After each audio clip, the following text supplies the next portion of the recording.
तो दोस्तों आज हम फिर से आपके लिए लेकर आए हैं आज दिन भर की सभी ताज़ा बड़ी खबरें फटाफट इस वीडियो में आपको बताने वाले हैं, तो वीडियो को अंत तक जरूर देखें। अगर आप भी चाहते हैं कि तबलीगी जमात पर मीडिया द्वारा लगाए गए आरोप झूठे हैं तो हमारी वीडियो को लाइक करके अपना समर्थन जरूर दर्ज करें।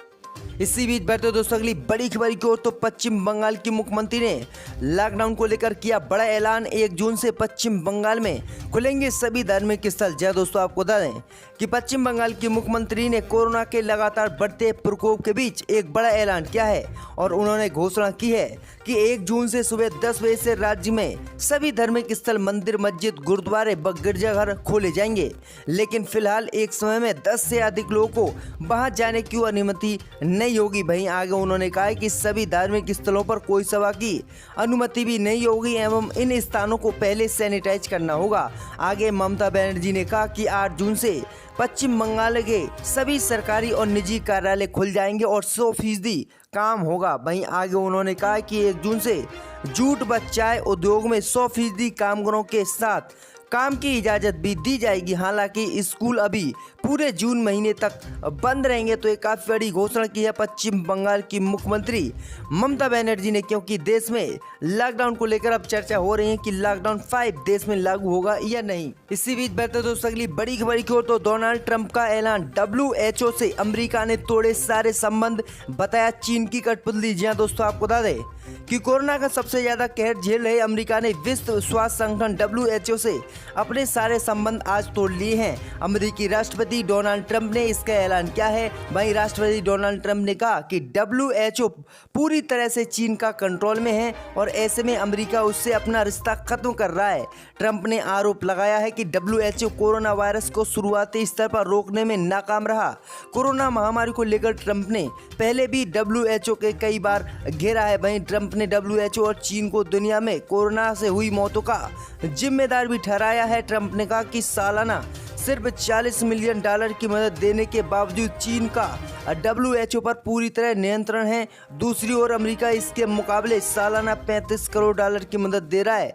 चूंकि वे जरूरी सुधार करने में नाकाम है, इसीलिए आज से हम WHO से अपना संबंध खत्म करने जा रहे हैं। तो ये काफी बड़ा कदम उठाया है अमेरिका ने WHO के खिलाफ। इसी बीच बढ़ते दोस्तों अगली बड़ी खबर की ओर, तो CM अरविंद केजरीवाल बोले घर पर ही ठीक हो सकते हैं कोरोना के 80% मरीज, जारी की नई गाइडलाइन। जी दोस्तों, आपको बता दें कि दिल्ली के मुख्यमंत्री अरविंद केजरीवाल ने शुक्रवार को कहा कि राष्ट्रीय राजधानी में महामारी कोरोना वायरस के 80% से अधिक सकारात्मक मामलों में कोविड-19 के हल्के या कोई लक्षण नहीं दर्ज किए गए हैं। उन्होंने कहा कि ऐसे रोगियों के लिए होम क्वारंटीन की आवश्यकता पर जोर दिया जाना चाहिए। CM केजरीवाल ने कोरोना वायरस से निपटने के लिए अपने ट्विटर पर होम क्वारंटीन के महत्व पर जोर दिया है। वहीं दिल्ली सरकार द्वारा होम आइसोलेशन के लिए एक दिशा निर्देश भी जारी किया गया है, जिसको CM केजरीवाल ने दूसरे लोगों के साथ भी साझा करने की अपील की है। वहीं शुक्रवार को दिल्ली के CM अरविंद केजरीवाल ने अपने ट्वीट में लिखा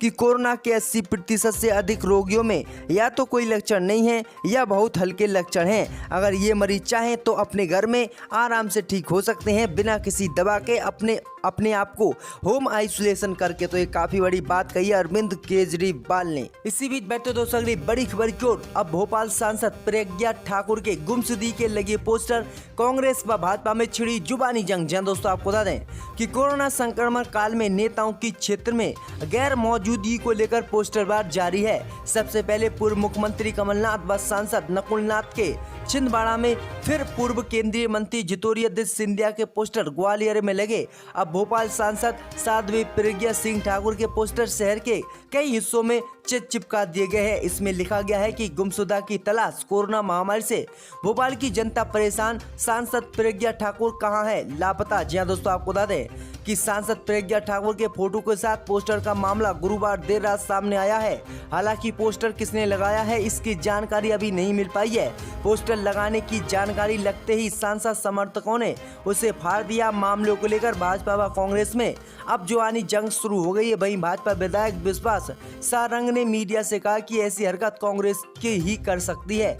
इसके चलते ही ये काफी बड़ा विवाद पैदा हो गया है, क्योंकि लगातार कोरोना महामारी के चलते कोई भी सांसद सांसद अपने क्षेत्र में लोगों की मदद करने के लिए नहीं जा रहा है और इसी को लेकर ये पोस्टर प्रज्ञा ठाकुर के गुमशुदगी के लगाए गए हैं। इसी बीच बढ़ते दोस्तों अगली बड़ी खबर की ओर तो उत्तर प्रदेश की पूर्व मुख्यमंत्री मायावती ने योगी मोदी पर बोला हमला, कहा जनता अपनी दुर्दशा नहीं भूल पाएगी। जी दोस्तों, आपको बता दें कि बहुजन समाज पार्टी के अध्यक्ष मायावती ने केंद्र की मोदी सरकार और उत्तर प्रदेश की योगी सरकार पर प्रवासी मजदूरों को लेकर हमला बोला है। मायावती ने लगातार 3 ट्वीट किए हैं और लिखा कि इन बेसहारा लाखों प्रवासी श्रमिकों की रोजी रोटी की मूलभूत समस्या का समाधान करना केंद्र की मोदी और राज्य की योगी सरकार का है। वहीं आगे उन्होंने कहा कि ये लोग अपने घर लौट आए हैं लेकिन अभी तक इनको कोई रोजगार नहीं मिला है। केंद्र की मोदी सरकार और उत्तर प्रदेश की योगी सरकार से मैं आग्रह करती हूं कि तत्काल इन्हें काम दिया जाए क्योंकि लॉकडाउन के चलते इन पर पैसा नहीं है। वहीं आगे उन्होंने कहा है कि केंद्र की मोदी सरकार और उत्तर प्रदेश की योगी सरकार लॉकडाउन में बिल्कुल फेल रही है और प्रवासी मजदूरों की मदद करने में भी वह किसी तरह से अच्छी नहीं रही है और इस मामले में भी फेल रही है। वहीं आगे उन्होंने कहा है कि माननीय सुप्रीम कोर्ट को कहना पड़ा है कि किसी भी प्रवासी श्रमिक मजदूर से किराए का 1 रुपया भी नहीं लिया जाए क्योंकि नरेंद्र मोदी की सरकार मजदूरों से किराया ले रही है। तो ये काफ़ी बड़ा हमला बोला है और उन्होंने कहा है कि तत्काल इनकी मदद की जाए और इनके खाते में पैसे भेजे जाए जिससे कि ये अपने घर को चला सकें।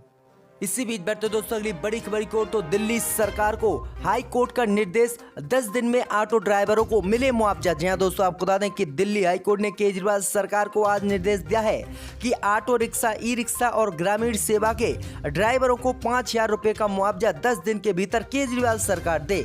दरअसल दिल्ली सरकार द्वारा 11 अप्रैल को एक स्कीम लॉन्च की गई थी जिसमें कोरोना की वजह से हुए नुकसान की भरपाई के लिए बतौर मुआवजा 5,000 रुपये की रकम देने की दिल्ली सरकार की तरफ से घोषणा की गई थी। दिल्ली हाई कोर्ट में एनजीओ नई सोसाइटी की तरफ से ये याचिका लगाई गई थी। याचिका में कहा गया था कि दिल्ली सरकार की इस स्कीम का फायदा सिर्फ उन्हीं ड्राइवरों को मिला जिनके पास पीवीसी यानी पब्लिक सर्विस व्हीकल बेंच में चिप लगा हुआ था और चिप होने पर ही ड्राइवरों को ये 5,000 रुपये का मुआवजा दिया गया। याचिकाकर्ता के वकील वरुण जैन ने बताया कि चिप लगे होने की शर्त के कारण 50% से कम ड्राइवरों को दिल्ली सरकार की तरफ से कोरोना मुआवजे के तौर पर 5,000 रुपये दिए गए हैं और अन्य को नहीं दिए गए हैं, जिसको कोर्ट ने अब निर्देश दिया है कि सभी को ये 5,000 रुपये दिए जाए। इसी बीच बैठे दोस्तों अगली बड़ी खबर की ओर तो गुजरात में बरकरार रहेगी ढील, पूर्व लॉकडाउन की चर्चा को सीएम ने बताया अब्बा। जहां दोस्तों आपको बता दें कि महामारी से सर्वाधिक प्रभावित 5 राज्यों की सूची में गुजरात भी है और कड़े लॉकडाउन, कंटेनमेंट जोन्स की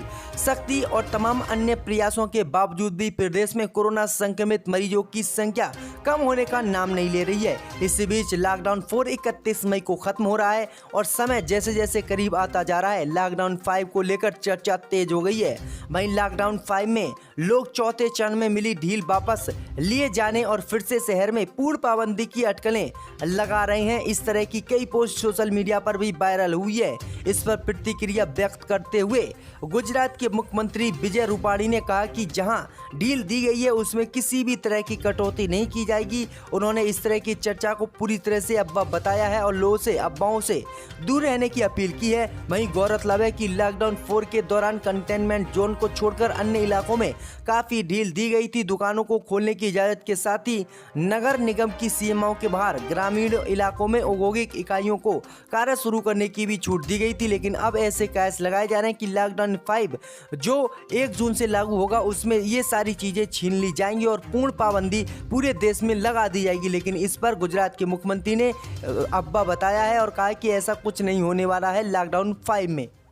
इसी बीच बैठो दोस्तों अगली बड़ी खबर की ओर तो मुंबई पुलिस ने लॉकडाउन का उल्लंघन करने के आरोप में सपा विधायक अबू आजमी समेत 45 लोगों के खिलाफ दर्ज की एफआईआर। जहां दोस्तों आपको बता दें कि महाराष्ट्र में कोरोना महामारी बहुत तेजी से फैल रही है और ऐसे में प्रवासी मजदूरों और अन्य लोगों को लेकर राज्य सरकारों और केंद्र की मोदी सरकार पर लोग हमला बोल रहे हैं और इनके खिलाफ विरोध प्रदर्शन कर रहे हैं। ऐसा ही मामला समाजवादी पार्टी के नेता अबू आजमी के सामने भी आया है। अबू आजमी के खिलाफ नागपाड़ा पुलिस पुलिस स्टेशन में एफआईआर दर्ज की गई है। मुंबई पुलिस ने इस विरोध प्रदर्शन के चलते सपा विधायक अबू आजमी के अलावा 45 अन्य लोगों के खिलाफ कोविड-19 लॉकडाउन नियमों का उल्लंघन करने के मामले में ये एफआईआर दर्ज की है। वहीं आपको बता दें कि सपा नेता अबू आजमी के खिलाफ लेडी पुलिस अफसर के साथ अभद्रता की, पुलिस के काम में बाधा उत्पन्न करने, मास्क न पहनने और लोगों को भड़काने के आरोप में मामला दर्ज किया गया है। वहीं आपको बता दें कि बीते दिन समाजवादी पार्टी के कार्यकर्ताओं ने सुबह नागपाड़ा जंक्शन पर विरोध प्रदर्शन किया था,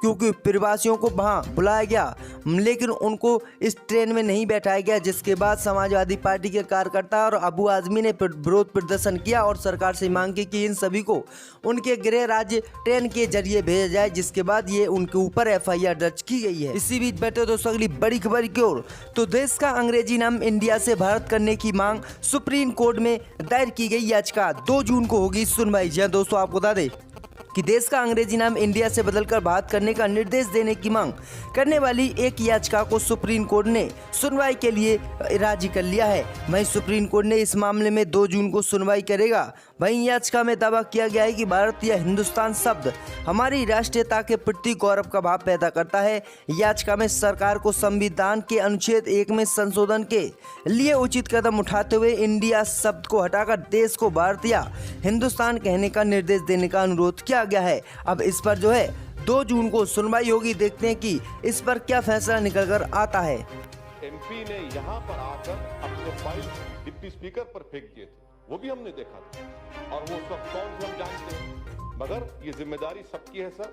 और यकीनन जो अपोजिशन की तरफ से एहतजाज हो रहा था, इसलिए हो रहा था कि दिल्ली में जो नस्ल कशी हुई है उसके बारे में बहस हो इस ऐवान में।